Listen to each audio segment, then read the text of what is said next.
코카의 행복한 주식 투자. 안녕하세요. 행투지기 코카입니다. 이번 시간은 구독자께서 요청하신 종목인 두산인프라코에 대한 종목 분석 영상입니다. 현재 코카의 관심 종목이 아니더라도 제가 모니터링하고 있는 종목 중 구독자께서 요청이 있을 경우 시간이 허락하면 분석 영상을 올리겠습니다. 그럼 두산인프라코의 종목 점검 시작합니다. 두산인프라코어는 두산중공업이 약 한 35% 정도의 지분을 소유한 두산그룹의 건설기계 전문업체입니다. 건설 중장비, 엔진 등을 생산, 판매하고 있죠. 특히 굴삭기는 세계 4위 규모의 업체입니다. 그러면 실적 상황을 점검하면서 한번 다 같이 공부해 보도록 하겠습니다. 자, 실적은 제가 기록하고 있는 노트를 이용해서 여러분들하고 한번 정보를 나눠보도록 하겠는데요. 우선 보시면 2020년 올해의 실적 전망은 전년 대비 약 마이너스 24% 정도의 역성장을 보일 것이다 라고 현재 예상이 되고 있습니다. 2019년 작년도 2018년 대비 거의 성장을 못한 상황이었고 올해 또 연속해서 오히려 또 역성장하는 모습을 보이고 있는 것이 지금 최근 3년 동안의 추이를 봤을 때는 두산 인프라코어의 실적이 조금 하향하고 있다는 것은 확실해 보입니다. ROE도 마찬가지로 전년도 대비 전년이 11.59%였던 것을 감안하면 올해 현재 예상이 6.94%로 예상이 되죠. 그런데 다행인 것은 이제 2021년, 2022년으로 갈수록 일단 전체적으로 성장은 특히 내년에 한 20% 정도 성장을 보일 것으로 예상하고 있고 2022년은 약 한 6% 정도 성장을 예상하고 있죠. 거기에 맞게끔 ROE도 8.21, 8.34% 정도 상향할 것으로 실적 전망을 예상하고 있습니다. 그리고 올해가 아니고 내년 2021년에 가치 평가를 기준으로 지수를 한번 살펴보면 0.45로 나오죠. 예. 이게 0.5 미만이 되면 될수록 0.5에서 0으로 가까워지면 가까워질수록 저평가에 속한다라고 보시면 되고요. 0.5에서 1로 가까이 가면 갈수록 적정 주가, 그러니까 적정하다, 그 가치가 적정하다라고 평가할 수 있고요. 그 수치가 1.0 이상이 이제 되면 될수록 좀 과대평가로 들어간다. 거품이 낀다. 우리 그렇게 표현할 수도 있죠. 그런 식으로 과대평가 들어간다고 볼 수 있는데요. 지금 이제 올해는 지금 아직 올해는 그 데이터가 발표를 할 수가 없어요. 그 데이터를 계산할 수 없는 게 지금 작년도 2019년이 이렇게 마이너스를 보였단 말이에요. 그러니까 0%를 보였기 때문에 계산상 이 수치가 0이 되면 계산을 할 수가 없게 돼요. 그래서 이게 0 이상의 양수가 되어야만 가능하거든요. 그래서 그 부분 때문에 가치가 조금 계산하기 어렵다. 그렇게 보시면 될 것 같고요. 보시면은 분기를 보면은요, 지금 2020년 올해 2분기 때 좀 특히 큰 폭의 역성장을 했죠. 마이너스 43%. 그러니까 전년도 동기 대비 영업이익도 마이너스 48%, 그 다음에 ROE가 좀 큰 폭의 57%와 하락됐었고요.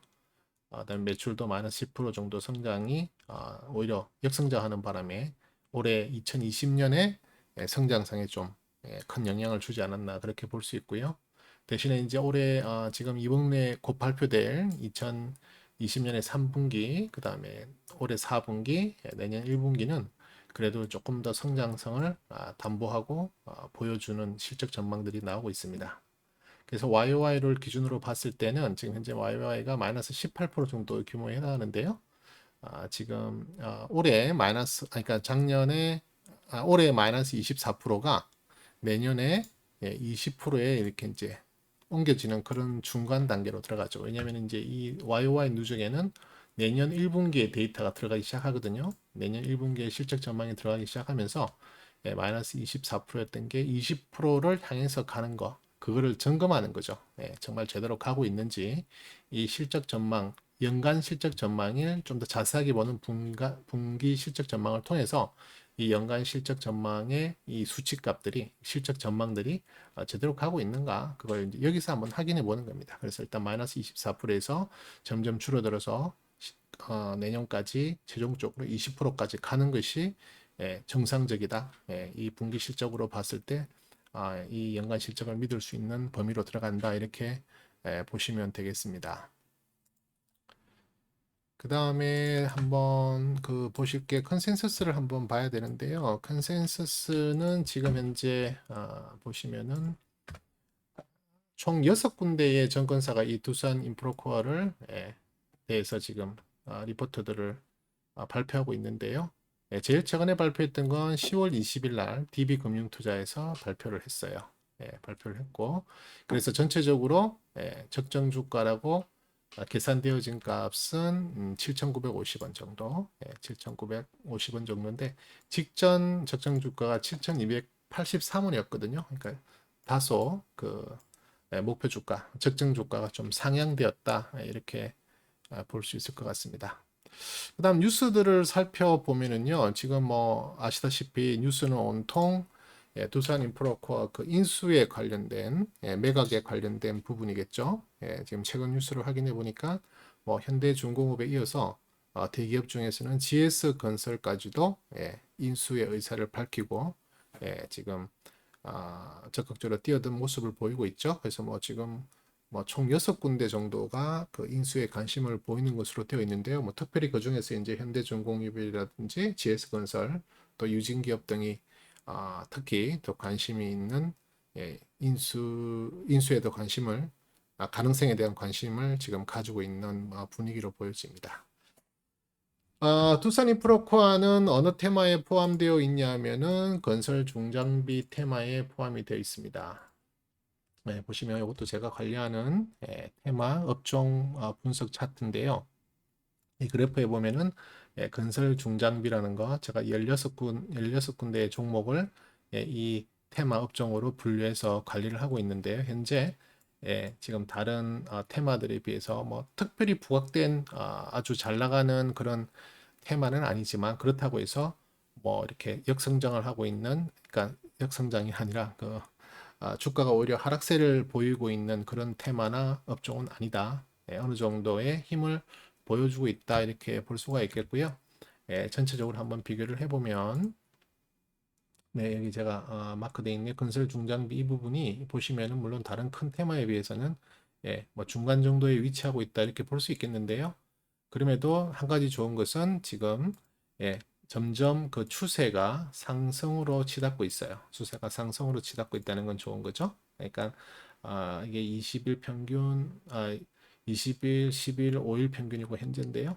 점점 그 추세가 상향하고 있다는 것은 좋은 모습으로 보이고 있는 테마에 속해 있다.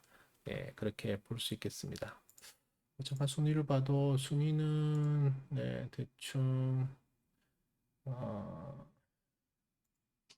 어디쯤에 있나요? 건설 중장비에 한 10위 정도 이번 주에 10위 정도 랭킹이 됐네요. 전체 테마 중에서 빨간색으로 계속 그 성장을 보여주고 있는 부분을 확인할 수 있죠. 20, 15일 평균에 현재를 본다면 점점 좋은 성장의 모습을 보이고 있기 때문에 관심을 끌만한 테마다 이렇게 봅니다. 물론 뭐 아직 주도 테마다 이렇게 평가하기에는 조금 더 상승세가 확인돼야 되겠지만 그런 쪽으로 상승의 방향을 이끌고 있다는 것은 테마적인 입장에서 봤을 때는 아주 좋은 구간이다 이렇게 보시면 될 것 같습니다.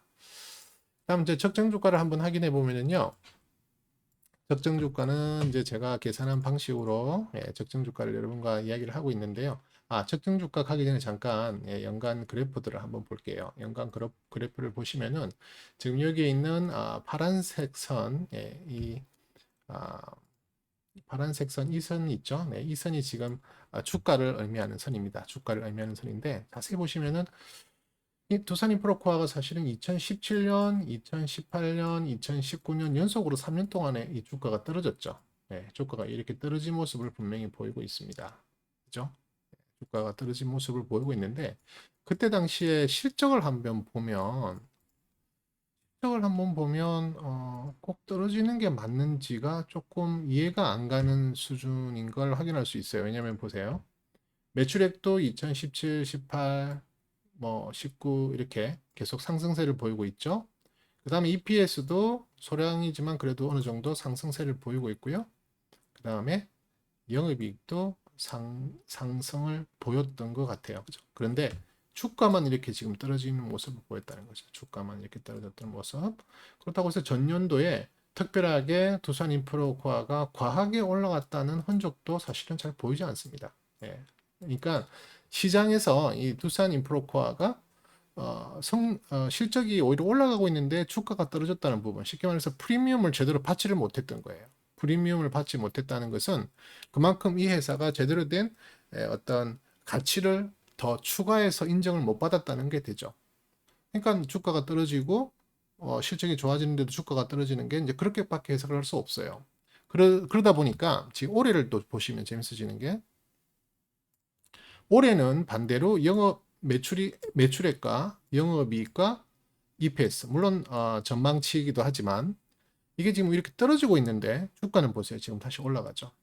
올라가죠. 네, 그래서 지금 제가 판단할 때는 아마 여기 2017년, 18년, 19년 정도의 실적이 좋아졌던 부분을 이 주가가 제대로 반영하지 못했던 부분에 대한, 그러니까 쉽게 말해서 좀 과하게 주가가 빠졌던 그런 상황을 지금 올해 실적 전망이 나쁨에도 불구하고 좀 상승세를 타는 분위기, 그죠? 네, 그런 분위기가 있으면서 또 한편으로 어떤 부분의 내용이 있냐면, 지금 뭐 아까도 제가 잠깐 언급해 드렸지만 두산그룹이 지금 많이 어려운 상황 가운데서 알짜배기 그 이제 회사를 이제 이렇게 매각하려는 그런 지금 시도를 계속 하고 있잖아요.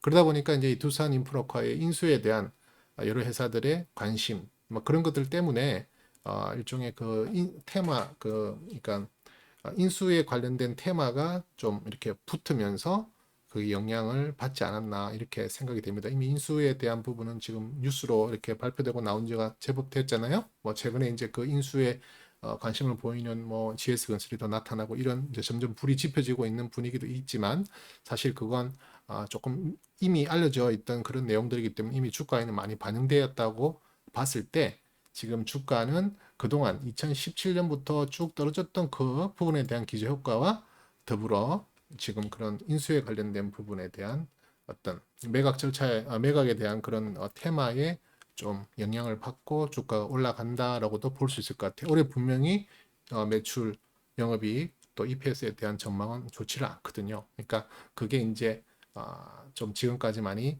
주가가 하락되었던 분을 반영하고 그 다음에 인수에 대한 어떤 내용들이 좀 힘을 갖고 있지 않나 이렇게 판단할 수 있겠습니다. 그러다 보니까 적정 주가를 한번 살펴보시면, 지금 제가 계산된 적정 주가에 해당되는 것은 올해가 6,100원 정도, 그 다음에 내년이 7,600원 정도, 내후년 2022년이 8,504원 정도로 계산이 되어져 나오거든요.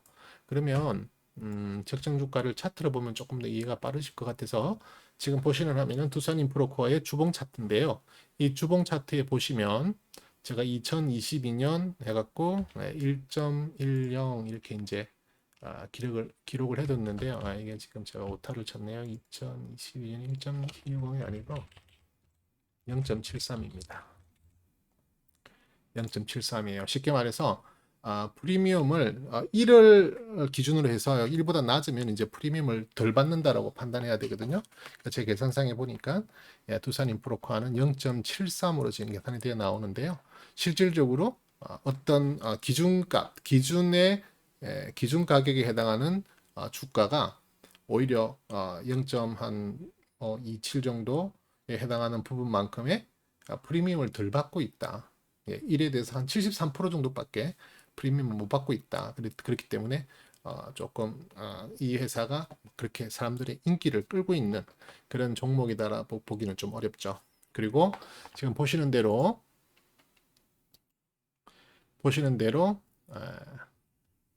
2020년에 그 적정 주가는 제가 아까 말씀드린 금액이 어디 갔죠? 아까 말씀드렸던 금액이 6,172원 정도의 구간이거든요.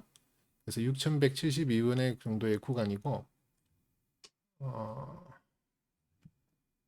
6,172원의 구간인데 제가 이 그래프를 업데이트를 안 시켰네요. 6,172원 정도가 2020년 올해에 해당하는 적정 주가가 여기 지금 보시는 초록색 선이라고 보시면 돼요. 이 초록색 선이 2020년의 적정 주가고요. 그 다음에 2021년의 주가는 7,662원이에요. 여기 초록색 부분이 적정 주가다 이렇게 보시면 되거든요. 그 다음에 2022년에 해당하는 적정 주가는 이제 8,504원, 8,504원이거든요. 지금 업데이트를 안 시켜서 8,504원으로 선을 그려보면 지금 2021년에 해당하는 적정 주가는 이미 8월달에 뚫었고요. 그 다음에 2020년 올해에 해당하는 적정 주가는 올해 한 6월 정도 그 선을 돌파했거든요. 심지어는 2022년에 해당하는 적정 주가도 지금 9월 말에 고점을 만들 때 2022년의 적정 주가도 돌파를 해버렸다는 거죠.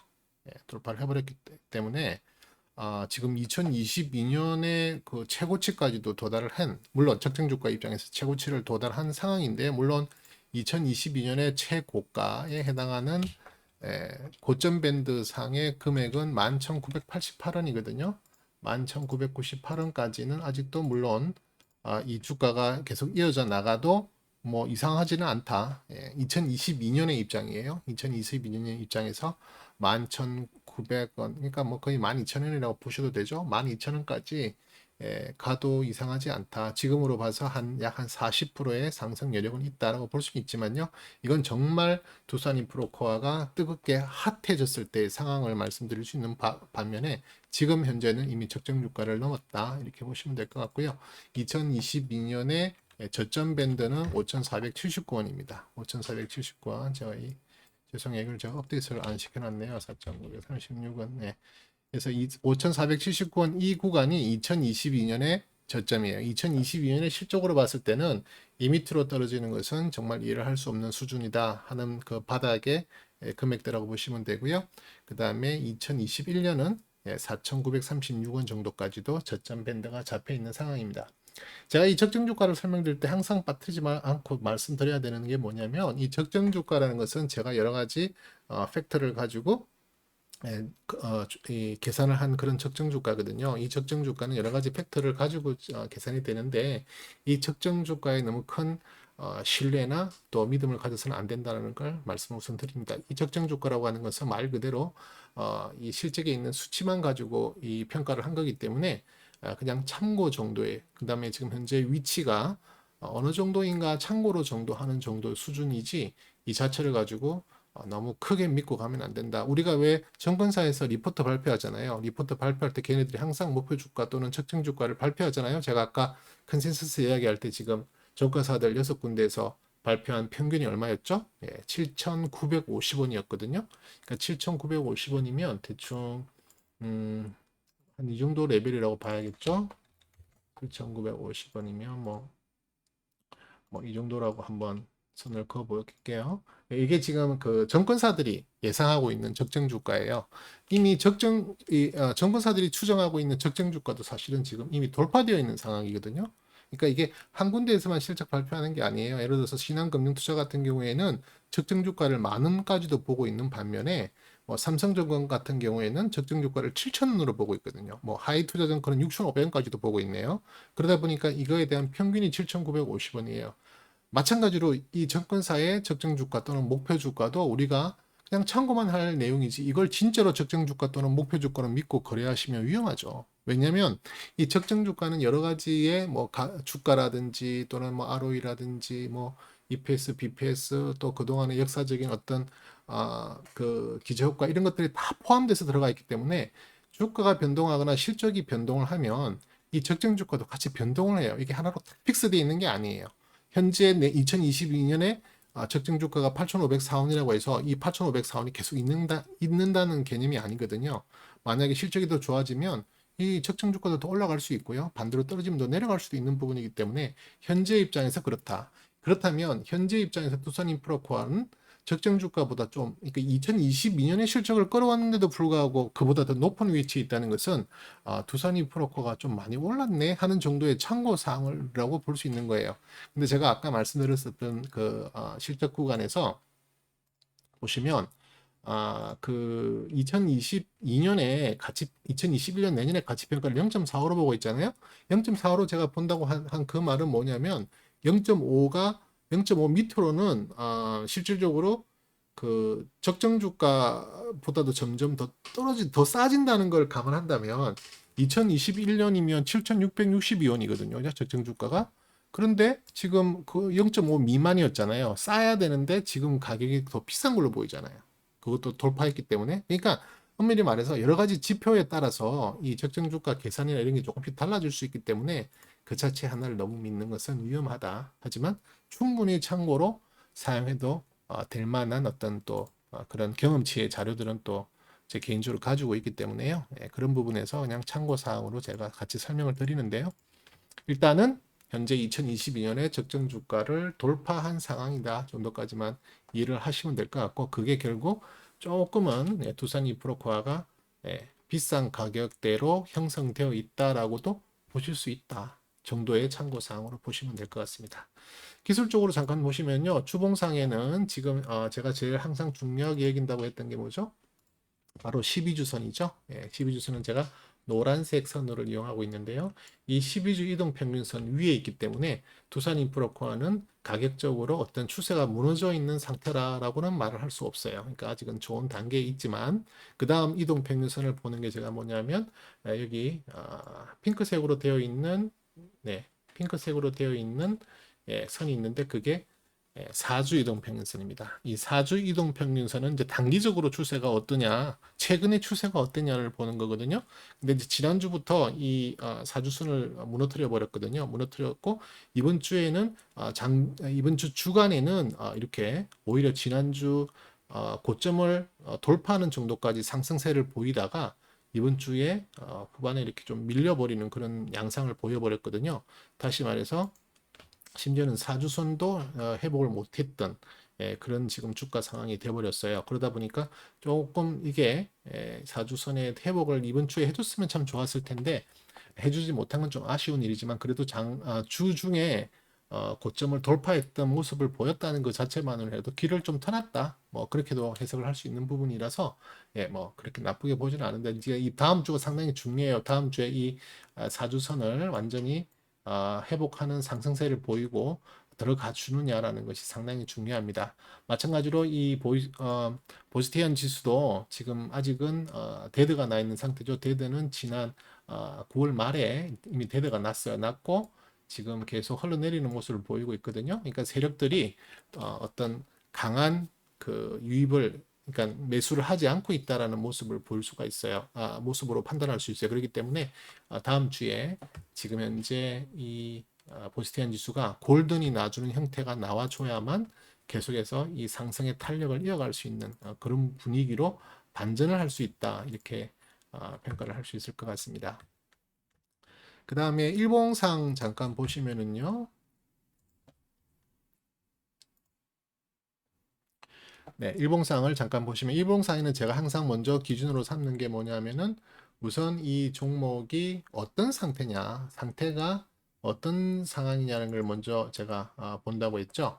그래서 이 상태가 예를 들어서 제가 이제 세 가지의 상태를 우선 분석을 한다 그랬는데 첫 번째는 레벨업 구간인지 아니면 레벨 다운 구간인지 아니면 레벨 스테이 구간인지 이렇게 제가 우선 판단하는데요.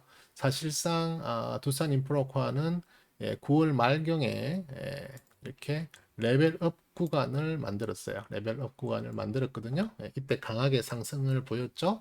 무슨 말이냐면 지난 레벨 단을 돌파하는, 그러니까 레벨을 한 단계 더 올리는 레벨업 구간을 만들었다 이렇게 볼 수 있거든요. 그래서 그 이후에 지금 이 레벨 구간에서 오르락 내리락 등락을 하고 있는 새로운 레벨의 스테이 구간을 만들고 있다. 그리고 이 레벨의 가장 저점인 8,300원을 무너뜨리면 이렇게 이제 레벨 다운의 시작이 될 수 있겠죠. 그래서 제가 여러분들께 항상 설명드리는 게 뭐냐면 주식을 매수할 때 또는 추매할 때 또 심지어는 매도할 때도 주로 이 레벨 스테이 구간에서 매매를 하는 것이 좋다라고 말씀을 드렸죠. 왜냐하면 이런 레벨업 구간의 매수를 추격 매수를 하게 되면 잘못하면 이렇게 물리는 상황이 생길 수가 있어요. 뭐 이런 데서 샀다면 이런 레벨 조정 구간에 들어가게 되면 레벨 스테이 구간에 들어가게 되면 여기서 샀으면 물리게 된 거잖아요. 그죠? 최근에 9월 말부터 지금 9월 말에 이 개인들이 또 여기 부분에 물리신 분들 되게 많아요. 특히 이 부분에서 물리신 분들 되게 많거든요. 예, 그런 분들이 지금 되게 고통스러운 구간을 보일 수 있을 텐데요. 그게 바로 추격 매수 때 따라가서 그런 거예요. 추격 매수로 따라갈 때. 그러니까 레벨이 업되는 구간임에도 불구하고 추격 매수를 하게 되면 그런 위험성이 되게 큽니다. 하지만 이런 레벨 스테이 구간에서 저는 이제 항상 3등분선, 3등분 분할선을 이용한다 그랬죠. 이 레벨 구간을 3등분을 나눠서 3층, 2층, 1층으로 예, 분할 매수 전략을 사용하는데요. 이 레벨 스테이 구간에서 이 3층의 한 3분의 1, 2층의 3분의 1, 뭐 1층의 3분의 1 정도 뭐 이게 딱 정확하게 항상 이렇게 30%, 33%, 33% 이렇게 갈 필요는 없지만 대충 그런 정도의 비중으로 경우에 따라서는 뭐 이쪽에 좀 더 많은 무게 비중이 실릴 수 있고 경우에 따라서는 중간이나 약간 상층에도 더 비중이 실릴 수도 있겠죠. 하지만 개념 자체로는 이렇게 균등하게 예를 들어서 제가 6천만 원을 투자한다면 각각에 해당하는 권역에서 뭐 2천만 원, 2천만 원, 2천만 원을 그것도 내려갈 때 3번, 올라갈 때 3번이라는 기분으로 사시면 되게 좋아요. 그래서 저는 이렇게 떨어질 때는 이렇게 가끔 보면 이 층의 제일 하단 부분에서 이제 뭐 경우에 따라서 걸어놓고 사지는 경우도 있을 수도 있고요. 올라갈 때는 이제 그때가 추격 매수라고 해도 되겠죠. 올라갈 때는 이런 또 선들 고점 부분을 각 층의 고점 부분을 돌파하는 부분에서 예, 추격 매수를 하게 돼서 가급적이면 이 스테이 구간에서 모두 다 매집을 한다. 분할로 하천원주로 6분할 전략을 쓰는 이유가 바로 그런 식으로 개념을 잡고 있어서 그래요. 물론 뭐 여러분들 반드시 그렇게 해야 된다는 건 아닌데 그 정도로 분할 매수할 수 있는 전략을 사용하시는 게 중요하다. 그러고 나서 이제 우리가 기대해야 될 것은 그 다음 레벨로 상승을 한다. 예를 들어서 이제 두산인프로코아가 9,490원의 레벨을 뚫고 올라가 준다면 레벨업 구간이 되는 거죠. 그럼 레벨업 구간에 우리가 물량을 따라가면서 또 추격을 하느냐? 그게 아니죠. 따라가면서 추격하는 것은 아니고 제일 마지막으로 이 물량을 더 늘릴 수 있고 추매할 수 있는 구간은 9,490원을 돌파하는 첫날 정도까지는 괜찮아요. 우리가 이제 그 박스권 돌파 매매 뭐 이런 전략들도 있잖아요. 뭐 그런 구간에서 마지막 물량을 조금 더 모으고 싶으면 그때 6분의 1 정도를 더 사는 거에 대해서는 뭐 상관이 없는데 그게 이 스테이 구간에서 레벨업 구간으로 진입한 다음에 올라가는 부분을 따라잡는다면 잘못하면 여기서 물려요. 네. 그렇기 때문에 이렇게 올라가면 이 부분에서 뭘 고민해야 되냐면은 이 레벨이 어느 정도 스탑을 하고 하향으로 다시 말해서 레벨 스테이 구간으로 들어간다는 게 확인될 때 이제 고민을 해야겠죠. 이때 사모았던 물량을 여기서 좀 줄여? 아니면은 그냥 계속 이 부분에서 더 스테이 시켰다가 한 단계 레벨업을 더 기대해? 하는 그런 행복한 고민을 해야 될 때가 온다는 거죠. 그래서 이 레벨 스테이 구간에서 물량을 내가 원하는 만큼 모으고 이때는 오히려 익절하는 부분에 대해서 또는 그걸 좀 더 한 단계 레벨업을 더 기대하면서 시간을 좀 더 투자해보는 심지어는 생각만큼 이만큼 여기에서 물량을 많이 못 모았다면 여기에서 물량을 조금 더 모아보는 그런 기간을 그 다음 레벨 스테이 구간에서 한번 시도해본다. 이렇게 생각해보는 게 제가 구사하는 전략이고 여러분들에게도 그렇게 설명을 한번 드려봅니다. 자, 차트를 조금 정리를 하고요. 예. 그리고 이제 보실 것은 수급을 한번 보시는데 수급은 제가 나중에 수급 나와 있는 차트를 통해서 한번 더 설명을 드릴 거고요. 그 다음 볼린저 밴드를 한번 보면 볼린저 밴드는 지난 9월 말에 상단을 한번 타치했죠. 상단을 타치하고 여기에서부터 이탈을 시작했습니다. 볼린저 밴드 상단을 이탈하고 그 다음 미션은 제가 뭐라 그랬죠? 항상 볼린저 밴드 하단에 오기를 하단으로 가는 것이 이 주가의 미션이다. 그러면 이게 쭉쭉 떨어져서 계속 하단으로 가야 돼요. 그죠? 이렇게 가서 만나는 것이 일반적인 볼린저 밴드에서의 활동이다 이렇게 보면 돼요. 이렇게 움직임이다 이렇게 보시면 되는데 지금 그 중간에 항상 중앙선이 있다 그랬죠. 볼린저 밴드의 중앙선. 저는 볼린저 밴드를 20선에 해당하는 볼린저 밴드를 사용하기 때문에 중앙선이 바로 21이동 평균선이 되는 겁니다. 22이동 평균선이 그 볼린저 밴드의 딱 중앙 부분이거든요. 그러면 주가가 내려오다가 이 20일에서 한번 중간 점검을 받게 돼요. 그러니까 이 중간 점검에서 지지를 잘 받고 올라가면 이 하단으로 안 오고 다시 상단에 볼린저 밴드를 만나러 가는 경우도 많이 있거든요. 그때는 이 주가가 상당히 힘이 좋고 추세가 정말 잘 살아있고 뜨거울 때는 가능한 일이에요. 그렇지만 추세가 죽었다든지 힘이 점점 없어진다는 상황에서는 당연히 원래대로의 목적인 이 볼린저 밴드 하단을 만들어 내려오는 겁니다. 그럼 이게 이렇게 내려왔어야 돼요. 근데 21선에서 머뭇머뭇거리면서 다시 한번 반등을 모습을 보여줬죠. 물론 그렇다고 그걸 볼린저 밴드 상단을 만나지는 못하고 지금 다시 이틀 동안 꺾여져 버리는 모습이죠. 그리고 다시 20일 지지선 테스트를 해보는 겁니다. 20일 지지선에서 테스트를 해서 다시 튕겨 올라가는 경우도 있고 이제 떨어지는 경우도 있죠. 튕겨 올라가면 이 두산 인프라코어의 힘이 여전히 유효하고 살아있다라고 판단하시고 좋게 봐셔도 되겠지만 또 그렇다고 해서 떨어진다고 해서 나쁘게 볼 건 아닌 게 원래 떨어지는 거였어요. 이게 떨어지려 가는 거란 말이에요. 그래서 최소한 볼린저 밴드 하단이 이제 볼린저 밴드 하단이 이렇게 올라가겠죠. 어느 정도 구간에서 다시 만나는 그 한 번 해야만 또 그 다음 미션이 볼린저 밴드 상단을 만나러 가는 거라고 볼 수 있거든요. 그래서 지금 현재는 21선 지지를 어떤 식으로 보이는지 다음 주 월요일 날 정말 중요하게 판단해야 될 또 그 관전 포인트 중에 하나다 이렇게 볼 수 있겠습니다.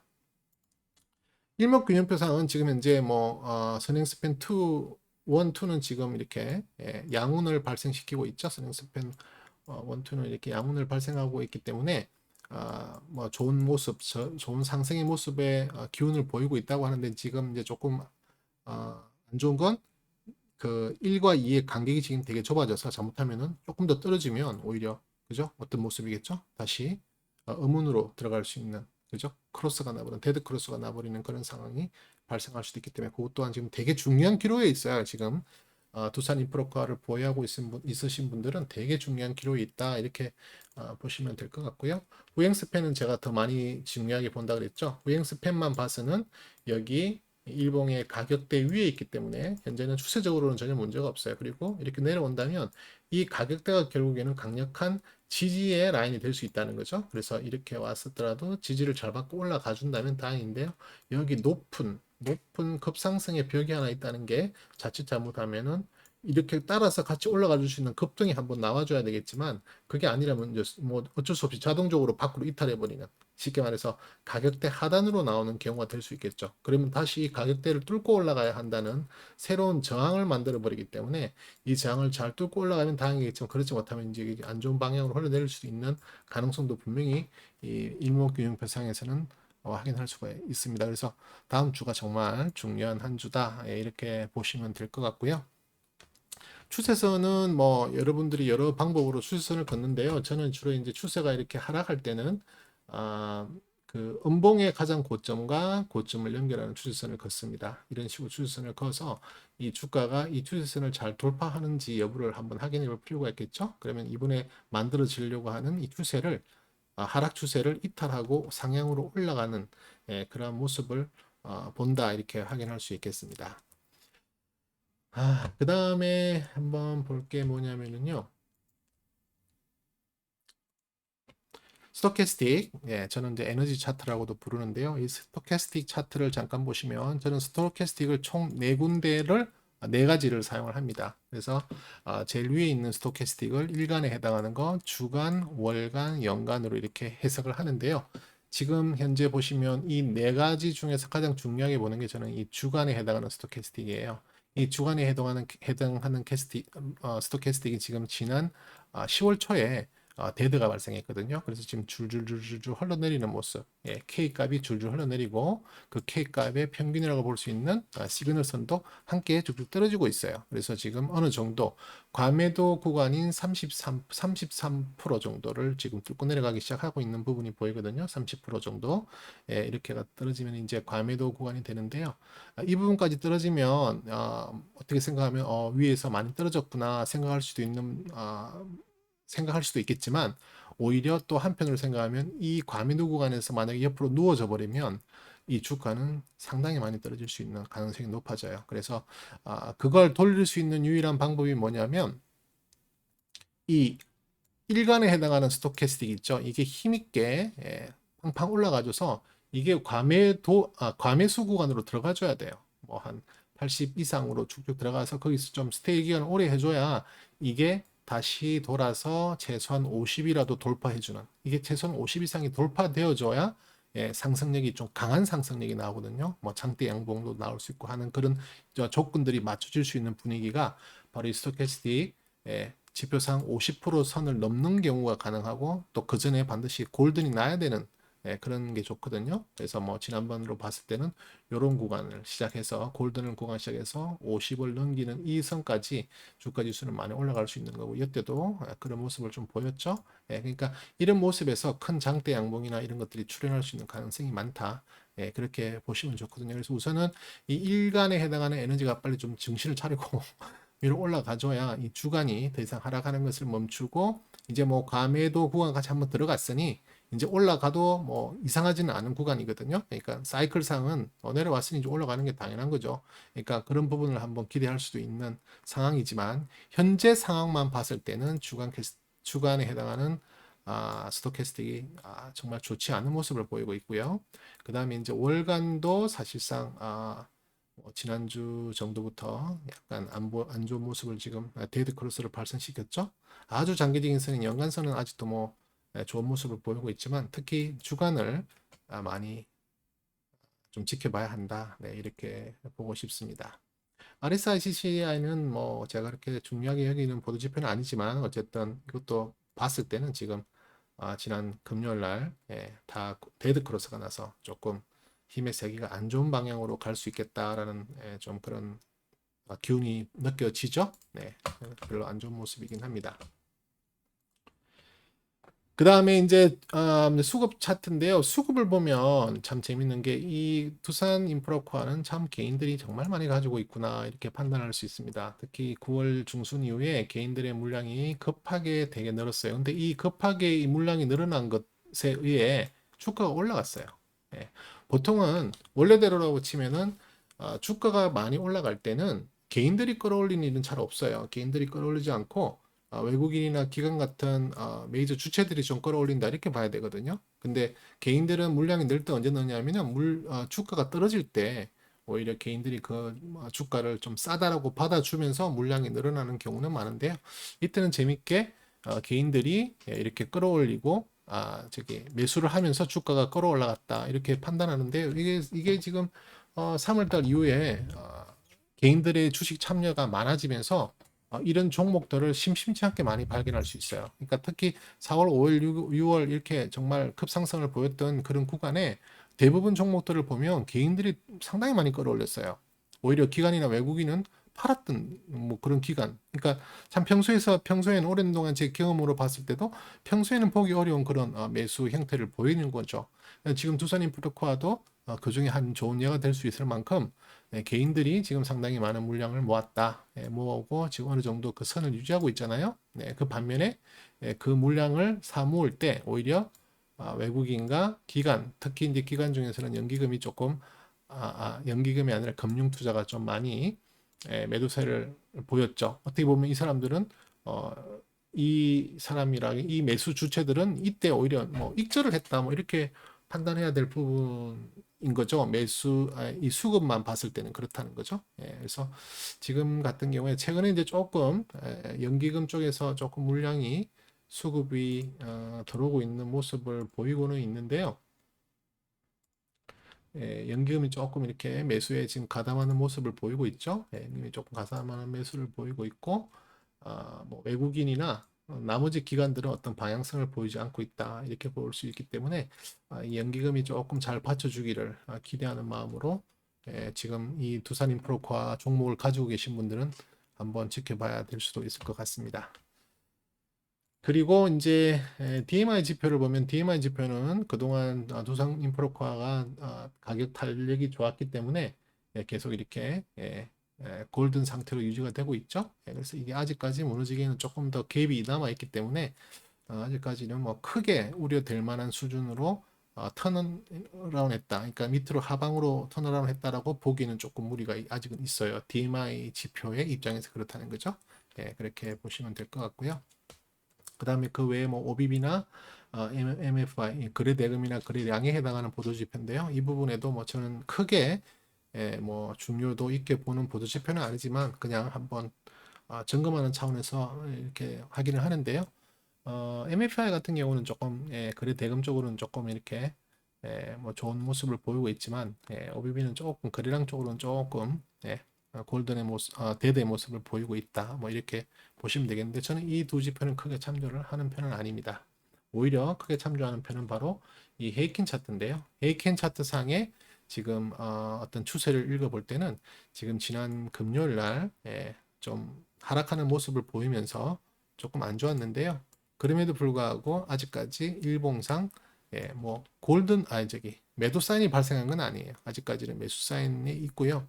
물론 이날의 하락이 금요일의 하락이 월요일 날이 헤이킨 차트를 조금 안 좋은 방향으로 몰고 갈 수도 있어요. 그러니까 월요일에 강력한 좀 상승세가 나오지 않으면 이 추세가 조금 밀릴 수 있거든요. 왜냐하면 헤이킨 차트는 시가가 이 헤이킨 차트의 몸통의 중간에서부터 시작해요. 그렇기 때문에 조금 밀릴 수 있는 부분이 있을 수도 있기 때문에 뭐 중간부터 시작하니까 조금 밀릴 수 있는 부분이 있을 수 있는데 어쨌든 그건 조금 더 지켜봐야 될 상황이고요.